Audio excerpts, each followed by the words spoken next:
Bueno, ayer yo no sabía cuánto tiempo tenía, hasta qué horas podíamos usar el tiempo,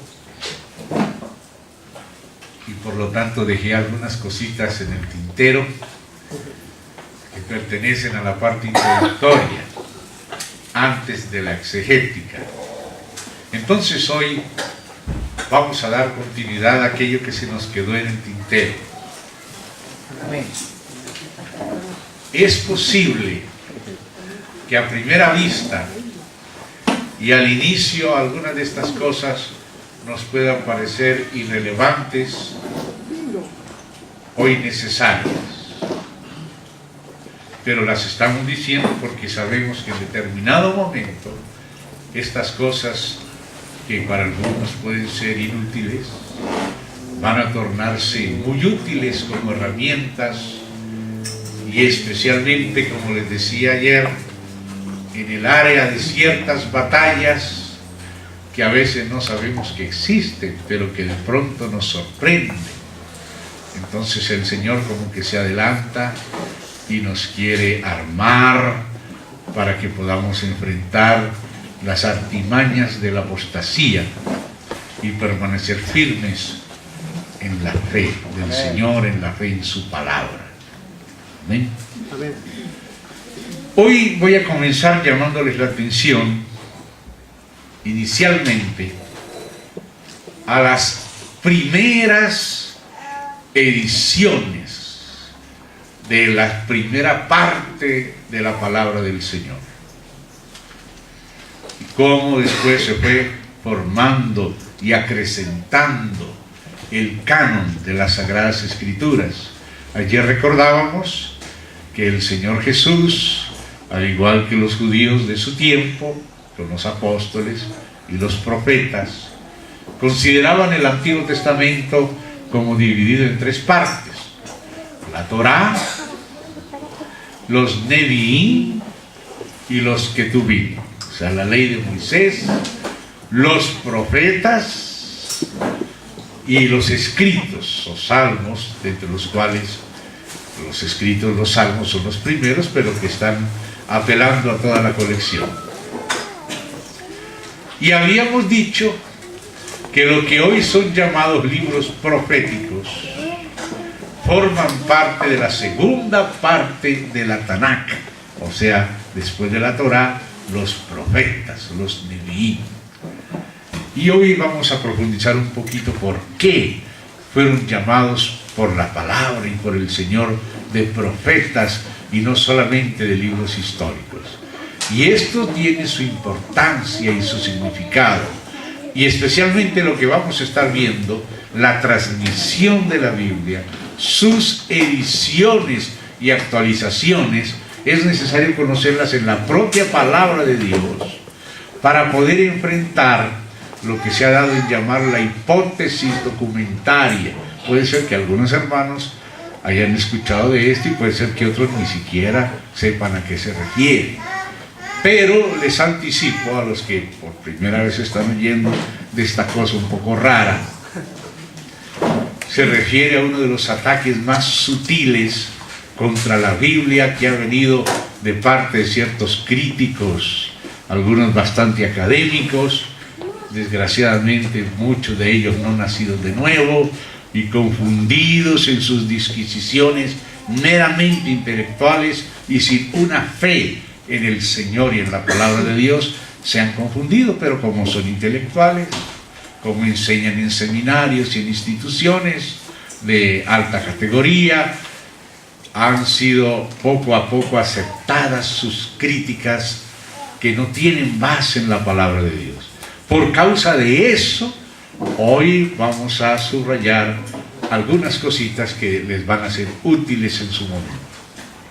Entonces les ruego que se armen de mucha paciencia, que abran sus Biblias, si es posible, aunque sea con lápiz, marquen ciertos versículos claves que les van a ayudar. En primer lugar, el mismo Señor Jesús se refiere a los escritos de Moisés, y durante 40 años ellos estuvieron peregrinando en el desierto, y durante una serie de 42 jornadas antes de entrar en la tierra de Canaán, la revelación fue siendo dada paulatinamente. Principalmente en el monte Sinaí se revelaron los 10 mandamientos y otras cosas que están escritas en el libro del Éxodo.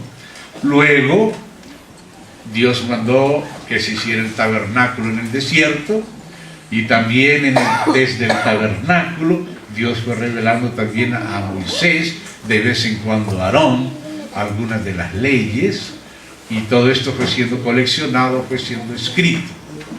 Entonces podríamos decir que hay de la Torá, o sea, de la ley de Moisés, en sus primeras partes o partes fundamentales, una primera edición, que fue la que se dio durante las jornadas de ellos en el desierto del Sinaí, y en el monte Sinaí, y en el tabernáculo, y en los 40 años en que ellos peregrinaron antes de entrar en la tierra prometida. Podríamos decir que lo sustancial de las leyes de Dios que está en los libros de Éxodo, Levítico y Deuteronomio se dio en ese periodo. Perdón, Éxodo, Levítico y Números. Deuteronomio ya fue como si fuera una segunda edición de la ley en una nueva situación. La misma palabra Deuteronomio quiere decir como una segunda ley o una segunda promulgación de la ley. Cuando la ley fue promulgada en las condiciones del desierto. De hecho, el libro de Números en el idioma hebraico o hebreo se dice Bemadabar, o sea, en el desierto. Ese es el nombre bíblico, hebraico o hebreo de este libro. Pero luego, por fin, ellos entraron por tierra de Moab, llegaron hacia los bordes de la tierra prometida, en la Transjordania, hacia el oriente del Jordán, y allí Moisés proclamó el Deuteronomio, ese libro del pacto, ya ajustando las leyes a las nuevas condiciones, porque primeramente ellos tenían que vivir en el desierto, y muchas de las leyes pues hablan de las condiciones de peregrinaje en el desierto, la fauna, la flora que se menciona en esos libros es justamente la del desierto, y algunas de las cosas egipcias. Pero ahora ellos van a entrar en Canaán. Ahora va a ser un poco diferente. Ahora van a conquistar ciudades y se van a establecer de facto en esas ciudades. Por lo tanto, era necesario que la ley estuviera ahora preparada para esa nueva condición en Canaán del pueblo de Dios. Entonces ahí Moisés, en los campos de Moab, antes de cruzar el Jordán, en Gilgal y hacia Jericó, de oriente a occidente, entonces ahí Moisés recapituló la ley y la adaptó para las nuevas condiciones de vida. Todo eso de parte del mismo Señor. Entonces podríamos decir que hay como una primera edición sinaítica de la Torá. Digamos, las recopilaciones primeras de las colecciones de leyes que en las distintas jornadas ellos fueron recibiendo, no solo en el monte Sinaí, sino también en el desierto de Sinaí y sus alrededores. Por eso le estamos llamando a esa primera edición sinaítica. Dios mismo se refiere a ella cuando Él dice, por ejemplo en Malaquías, acordaos de la ley de Moisés mi siervo, al cual di ordenanzas en Horeb. Horeb es otro de los nombres del monte Sinaí, porque no es solamente un monte, sino hay una serie de montes en forma de pie, justamente muy interesante. El hermano Cristian Che nos llama la atención a esos detalles. Pero después, la segunda edición, el segundo censo que viene con la segunda edición, porque primero hubo un primer censo, Y después de los 40 años, cuando ya había muerto la vieja generación y ellos iban a entrar, vino un segundo censo, que fue el censo ya de la nueva generación, de los que iban a tomar posesión de la tierra de Canaán con Josué, porque a Moisés no se le permitió entrar, porque Moisés representa la ley y Canaán representa la plenitud de Cristo, y lógicamente que era Josué el que nos tipificaba a Cristo, como ayer a la tarde nos enseñaba también nuestro hermano Eliseo. Moisés no entró, pero entró Josué. Entonces hubo una segunda edición mosaica, la primera sinaítica y la segunda moabita, o sea, en los campos de Moab, antes de entrar. Pero aún así, Moisés les encargó que hicieran una nueva edición cuando entraran a tomar pose de la tierra. ¿Por qué yo les estoy hablando de estas ediciones? ¿Cuál es el objetivo de resaltar esos versículos de la Biblia donde aparecen varias ediciones de la ley con pequeños ajustes de circunstancia? La sinaítica y la moabita son las dos ediciones mosaicas. Después, en el libro de Josué, vamos a ver ahora, aparecen otras dos ediciones.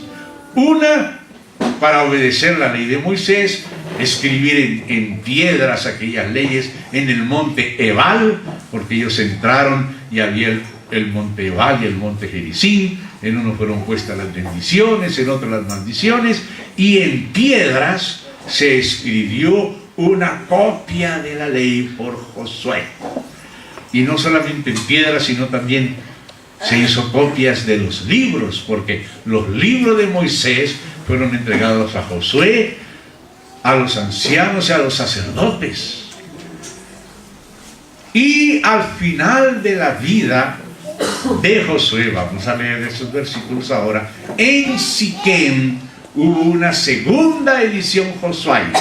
Ya llevamos 4 ediciones mínimo, las 2 de Moisés o mosaicas y las 2 de Josué, una en el monte Ebal y otra en el monte en Siquem, antes de morir Josué. Vamos a leer eso y ahora voy a explicarles por qué es necesario tener en cuenta estos detalles. Vamos al libro de Josué. Ya respecto de las ediciones mosaicas, pienso que no es necesario detenernos, pero sí entonces respecto de las josuaicas. Vamos al libro de Josué, capítulo 8. En el verso 30 dice: entonces Josué edificó un altar a Yahvé Elohim de Israel en el monte Ebal, como Moisés, siervo de Yahvé, lo había mandado a los hijos de Israel, como está escrito en el libro de la ley de Moisés. Un altar de piedras enteras, sobre las cuales nadie alzó hierro, y ofrecieron sobre él holocaustos a Yahvé y sacrificaron ofrenda de paz. El versículo 32, miren lo que dice: también escribió allí sobre las piedras una copia de la ley de Moisés, la cual escribió delante de los hijos de Israel. O sea, esta es la primera edición josueica, ya en Canaán, en el monte Ebal, ante el testimonio, los ojos de todo Israel. Esto es muy importante verlo. Y la última edición de Josué, por lo menos la registrada, le estoy llamando la segunda, porque no sabemos de otras intermedias que también pudieron haber existido. De hecho, había libertad de hacerlo, pero por lo menos la segunda registrada está en el capítulo 24, y quiero llamarles la atención a algunas frases que aparecen allí. Libro de Josué, capítulo 24. Ya no estamos en el monte Ebal, sino en el Siquem, lo que hoy en día se llama Samaria, o Naplusa o Neápolis, que son distintos nombres que corresponden hoy a la Cisjordania. Josué capítulo 24, versículo 24 también en adelante. Marquen el 25 y el 26, pero leo por su contexto inmediato desde el 24. Y el pueblo respondió a Josué: a Yahvé nuestro Dios serviremos y a su voz obedeceremos. Entonces Josué hizo pacto con el pueblo el mismo día y les dio estatutos y leyes en Siquem. Estos no son distintos de los de Moisés, es los mismos que él había recibido de Moisés, estatutos y leyes. Y escribió Josué estas palabras en el libro de la ley de Dios. Entonces, fíjense en esta frase. Moisés había escrito, habían hecho copia y adaptación en Deuteronomio, luego se había hecho la copia en el Monte Ebal, y ahora en Siquem se hace otra copia. Pero en la copia que se hizo en Siquem, Josué acrecentó sus propias palabras. Quiero llamarles la atención a este detalle.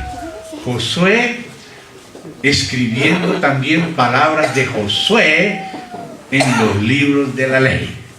Vean, versículo 25. Entonces Josué hizo pacto con el pueblo el mismo día, les dio estatutos y leyes en Siquem, y verso 26.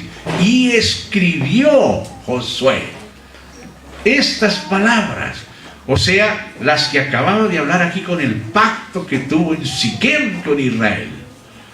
Estas palabras en el libro de la ley de Dios. O sea que aquí comenzó a haber un engrosamiento y una continuidad del libro de la ley. ¿Se da cuenta? Porque ya había muerto Moisés, ahora llegamos al tiempo de Josué. Josué es fiel a la ley, pero también acrecentó unas palabras. ¿Por qué me detengo en estas ediciones? Después vamos a ver una otra más de parte de Samuel, que era un tiempo también nuclear de avivamiento. Otro profeta muy significativo, a través de quien Dios estableció la monarquía. Ese cambio de esquina, esa vuelta de esquina del tiempo de los jueces al tiempo de la monarquía. Dios necesitó de un hombre especial que fue Samuel. Y Samuel también escribió. Vamos a ver eso en el libro primero de Samuel, capítulo 10, versículo 25. Tome nota de esos versos, porque le van a ser útiles. Primer libro de Samuel, capítulo 10, versículo 25. Samuel, esto fue cuando él estableció el reino, estableció a Saúl, pero le había dicho a Saúl que él no tenía que poner sus propias leyes, sino ser fiel a la ley de Dios. Entonces mire lo que dice el verso 25. Primer libro de Samuel, capítulo 10, verso 25. Samuel recitó luego al pueblo las leyes del reino y las escribió en un libro. Esta es la quinta edición. Esta es ya la edición samuelina o la edición de Samuel. Tenemos dos ediciones mosaicas, dos josueicas y una de Samuel. Seguras, puede haber otras intermedias de las cuales no tenemos claras noticias, pero estas son las ediciones seguras de manos de los ungidos de Dios, de los escogidos de Dios, dos de Moisés, dos de Josué, una de Samuel. Y dice, y las escribió en un libro, el cual guardó delante de Yahvé. La razón por la que les digo esto, este proceso de copia y recopia y acrecentando algunas palabras Josué, poniendo al día ciertas cosas, esto es necesario comprenderlo. ¿Saben por qué, hermanos? Les voy a decir por qué. Porque cuando tú estás leyendo los escritos de Moisés, que son de la época de Moisés, incluso cuando él incorpora escritos anteriores a él mismo, como estábamos viendo ayer, los escritos patriarcales. Al hacerse una segunda edición, una tercera, una cuarta, una quinta, una sexta, a veces en esa nueva edición se acrecentaban, como vimos de Josué, algunas palabritas. Por ejemplo, en el libro de Deuteronomio aparece la muerte de Moisés. Al final de Deuteronomio, aunque en su mayoría, en la parte fundamental, Moisés escribe el Deuteronomio, sin embargo hay algunas partecitas que fueron escritas después por Josué. Por ejemplo, en cuanto a la muerte de Moisés, lo más probable es que Moisés no haya escrito acerca de su propia muerte, ¿verdad? Y algunas frasecitas que se dicen de Moisés, por ejemplo, que no había un varón tan manso en la tierra como Moisés. Si Moisés era tan manso, es difícil que él hubiera escrito esa frase, pero estaba perfectamente bien que cuando Moisés estaba reescribiendo y citando las leyes en su contexto, hubiera podido acrecentar, como lo dice el libro de Josué, algunas palabritas. Entonces usted va a encontrar en la lectura de los libros de Moisés de vez en cuando alguna frasecita que se corresponde con el tiempo de Josué, o sea, con la edición o una o la otra de Josué. Hay cosas que no pudo haber escrito Moisés. Por ejemplo, todavía cuando murió Moisés no habían tomado posesión de la tierra. Cuando Josué se tomó la tierra y se distribuyó, entonces le tocó a tales tribus ciertos lugares, y por allá en el extremo norte le tocó a la tribu de Dan. Entonces de pronto usted está leyendo en los tiempos de Moisés y de pronto se encuentra con una frasecita que se refiere a los tiempos de Josué. A veces se refiere a los tiempos de Samuel. Por ejemplo, dice: en aquel tiempo no había rey en Israel, dice el libro de Jueces. Cada uno hacía lo que bien le parecía. Eso quiere decir que aquella frase se escribió cuando ya había rey en Israel, pero en aquel tiempo todavía no había. Entonces hay el momento en que se viven los hechos, en que se narran y se escriben por testigos oculares, y luego vienen algunas nuevas ediciones en que la Biblia va siendo completada. A veces, por ejemplo, había una ciudad que en una época se llamaba de una manera, pero si tú a una nueva generación le mencionabas el nombre antiguo, ellos no iban a saber cuál era esa ciudad. Entonces dice, bueno, Hebrón, que era Kiriat Arba, antes se le llamaba Kiriat Arba, ahora se le llama Hebrón. O antiguamente no se le llamaba profetas, se le llamaba videntes, pero ahora se le llama profetas. Esas frasecitas son actualizaciones para que un libro antiguo pueda ser entendido por una generación nueva.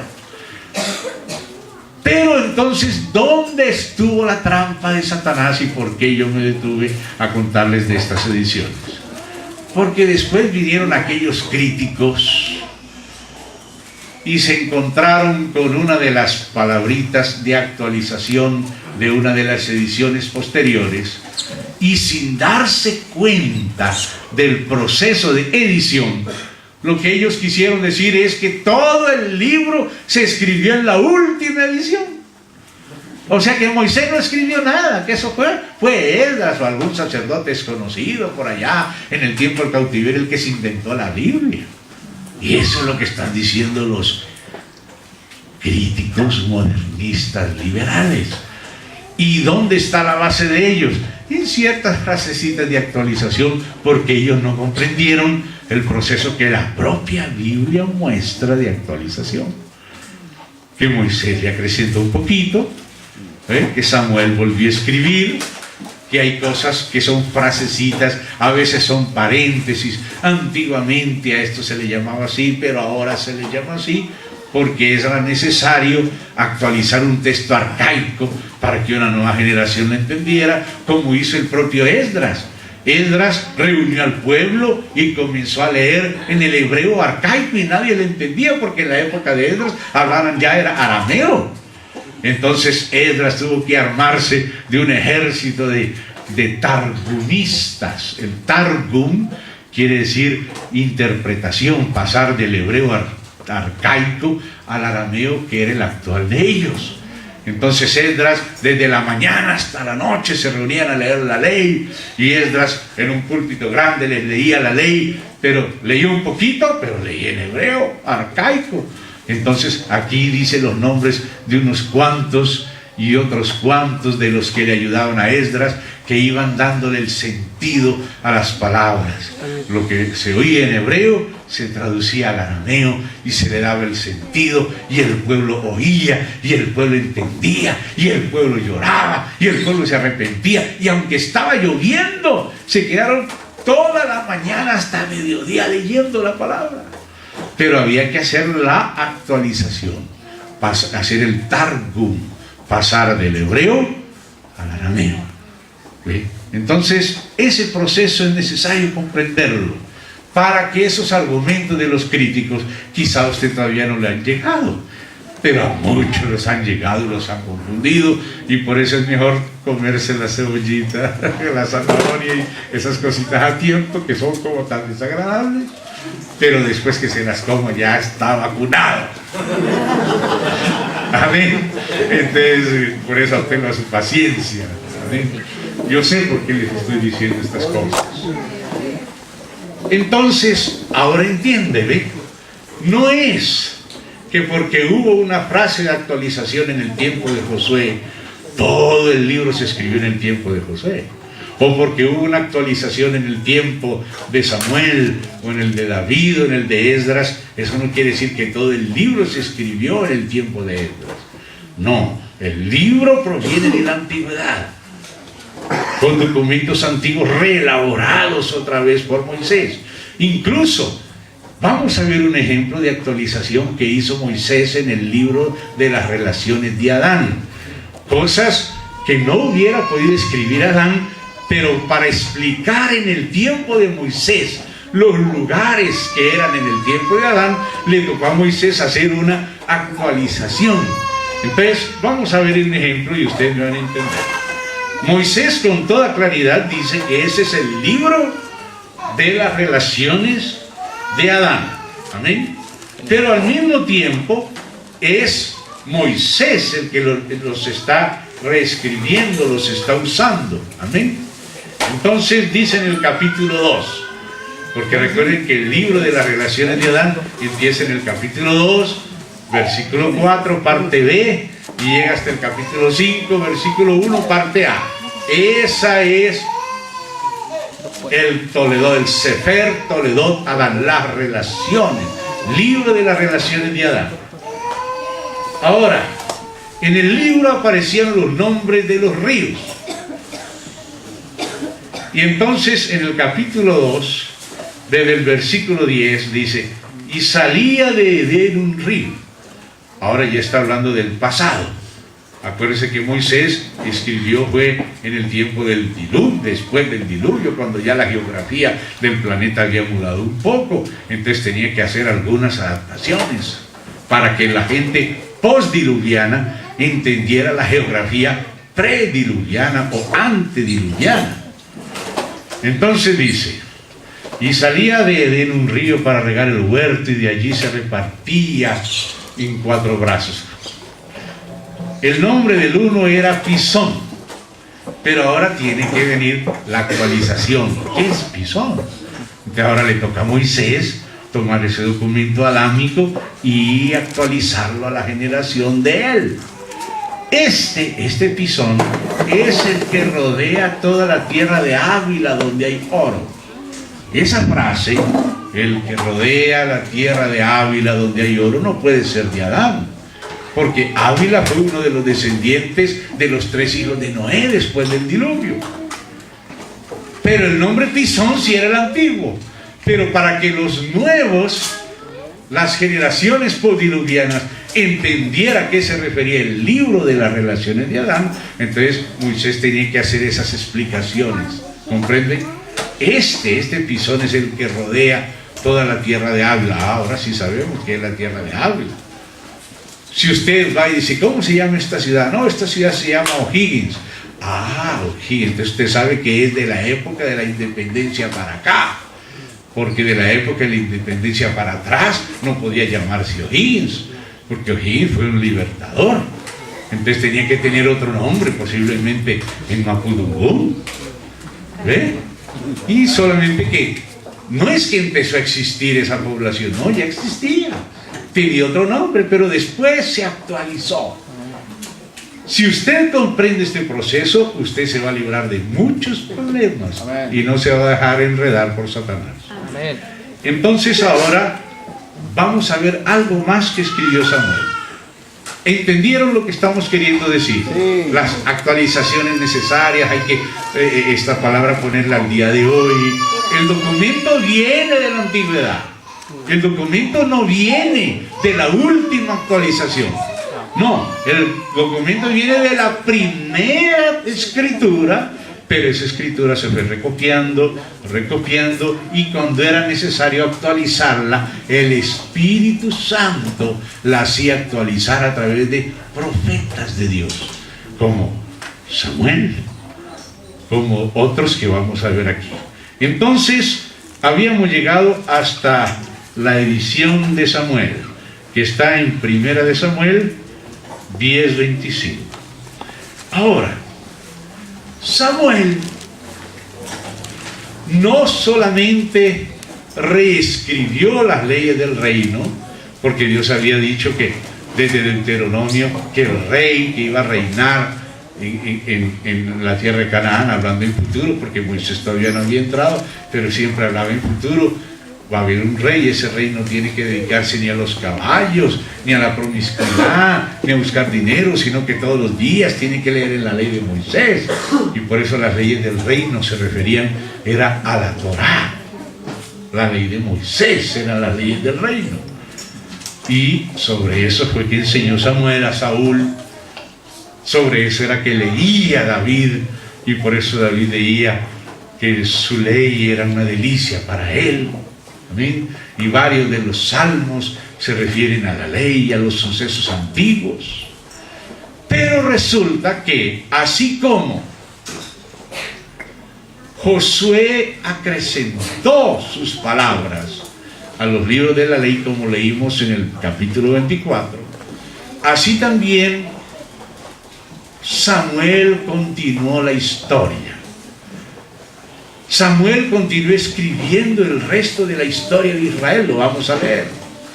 Y lo que Samuel escribió continuó siendo escrito por otros profetas que eran contemporáneos a David y a Salomón, como el profeta Natán, que fue aquel que le dijo a David que había pecado, que era ese hombre que pues ustedes conocen la historia. Y el otro profeta era Gad, el vidente Gad. Entonces, estos tres hombres fueron claves: Samuel, Natán y Gad. ¿Para qué? Claves para continuar escribiendo la Biblia. O sea, el que continuó con los escritos de Josué y con otros documentos donde estaba registrada la épica de Israel. Había un libro donde se registraba la historia de Israel. Y ese libro se llamaba el libro de Jaser. Puede ser que algunos de ustedes se acuerden, yo como que he oído en alguna parte eso del libro de Jaser. Pues en el libro de Jaser se registraba la épica de Israel. Y luego Samuel, cuando fue a escribir la continuidad de la historia, él tenía las fuentes también del libro de Jaser. Entonces, vamos a ver los escritos de Samuel, los escritos de Natán, los escritos de Gad, porque Gad y Natán continuaron y completaron a Samuel.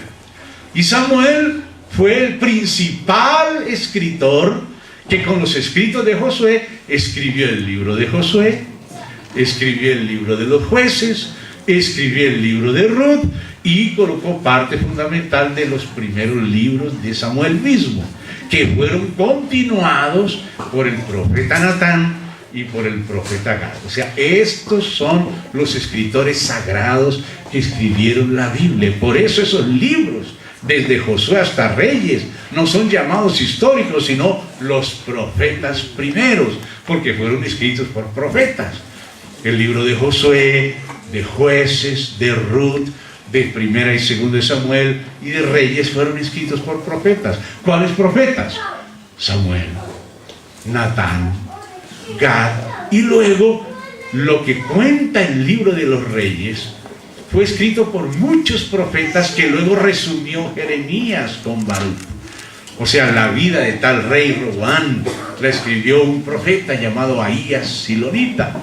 La vida de otro profeta. Y ustedes, cuando están leyendo los Reyes, dicen: los demás hechos del rey fulano están escritos en la profecía de Semaías, o en la de Ido, o en la de Jehú, y menciona unos profetas. Lo mismo sucede en Crónicas.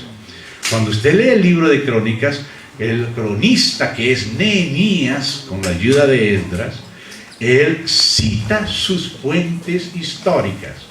Y las fuentes que aparecen en Crónicas y las fuentes que son explícitamente citadas en Reyes son de profetas testigos de los acontecimientos. Estos profetas vieron la vida de David, vieron la vida de Salomón, vieron la vida de Roboam, de Jeroboam, de Josafat, de todos los demás profetas. Y esos testigos escribieron. Y por eso constantemente, a lo largo de la historia de los reyes, tanto en el libro de Reyes como en el libro de Crónicas, dice: las demás hechos del rey fulano están escritos en tal, los escritos del profeta tal, los escritos del profeta tal. Luego, ¿qué hizo Jeremías?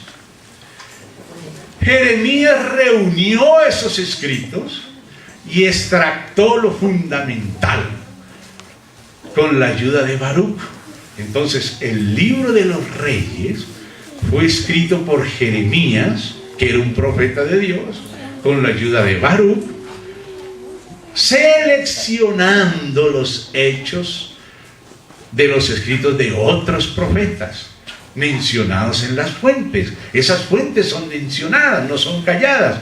Ahías Silonita, Semaías, Jehú ben Nimsi, Eliezer Dodaba de Maresa, y un montón de profetas que están citados a lo largo de los Reyes y a lo largo de las Crónicas. Entonces Jeremías era otro profeta que seleccionó lo principal profético de otros profetas. Por eso esos libros se llaman Neviim, profetas, no históricos. Porque desde Josué fue escrito por Samuel, Jueces fue escrito por Samuel, tomando base también del libro de Jacer, como vamos a ver ahora.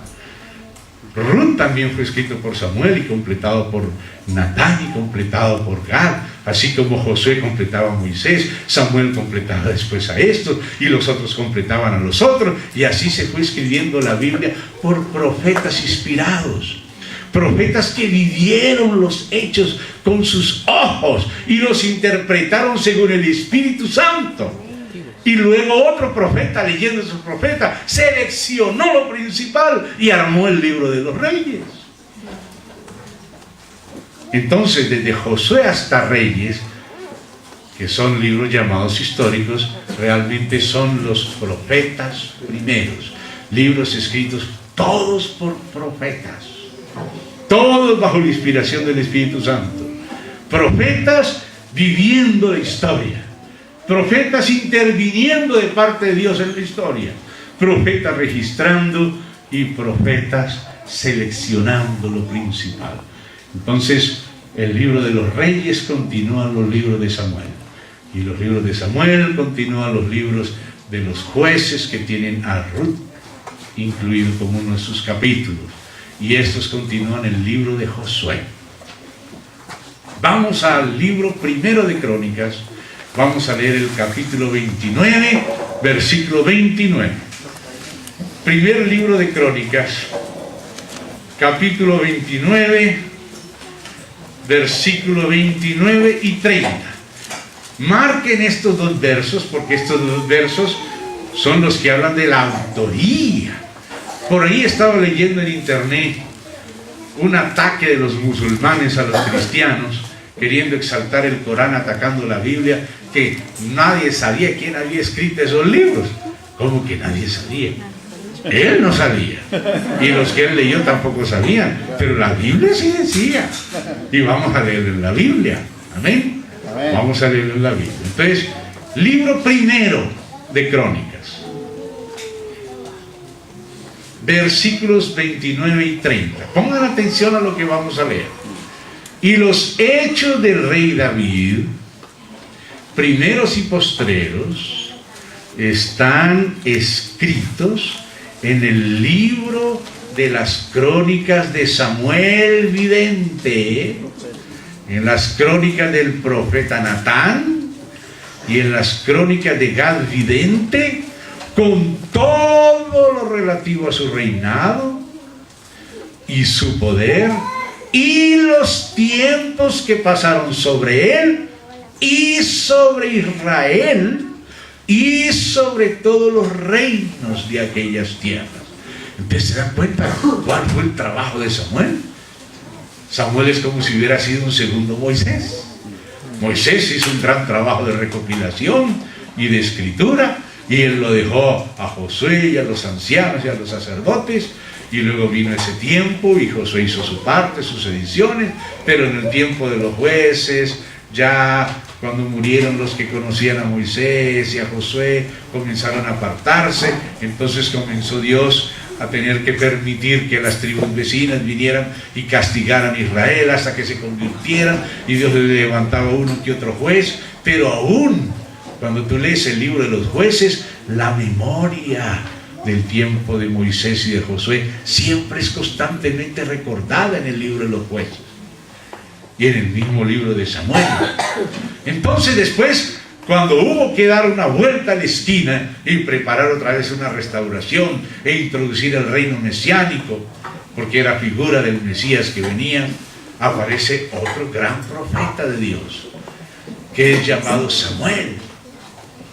Ustedes recuerdan que a veces Dios hace mención de ciertos profetas a través de los profetas, y Dios recuerda a Moisés, a Samuel, a Noé, a Job, a Daniel, a ciertos personajes que él menciona de manera especial. Samuel no fue cualquiera, fue un hombre de Dios, usado por Dios para mantener la teocracia ahora a través de la monarquía. Porque con Saúl la teocracia se comenzó a perder debido a que Saúl no quiso obedecer a Dios y empezó a obedecerse a sí mismo y a hacer su propio monumento para sí mismo y dar sus propias opiniones. Entonces ya no iba a representar a Dios. Entonces Dios tuvo que desechar a Saúl y levantar a David, un hombre conforme a su corazón, un hombre que temía hacer las cosas a su manera y que quería hacer las cosas como Dios quería. Y aunque a veces, queriendo hacer el bien, se le olvidaba algún versículo, Dios lo entregaba a serio, como cuando murió Usa porque quiso meter la mano en el arca y le tocó corregir a Dios.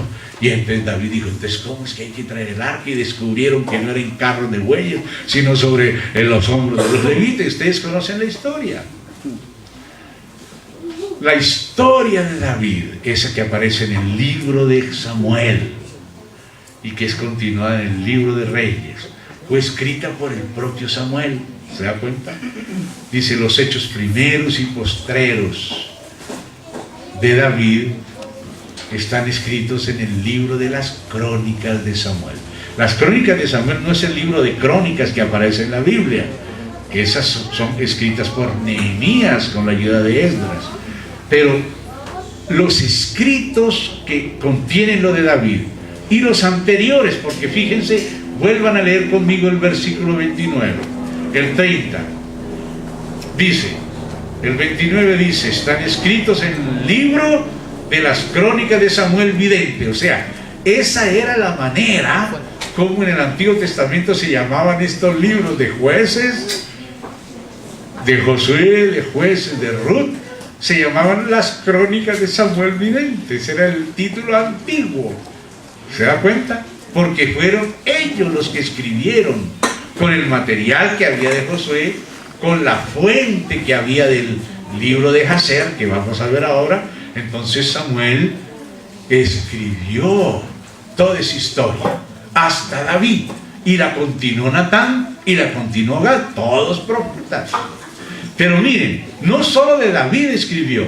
Verso 30 dice: con todo lo relativo a su reinado, eso todavía es David, y su poder, eso todavía es David, y los tiempos que pasaron sobre él, sobre David, eso es lo que está en Samuel. ¿Ve? Y cuando leemos los libros de Samuel, que estamos leyendo la historia de David, ¿se dan cuenta?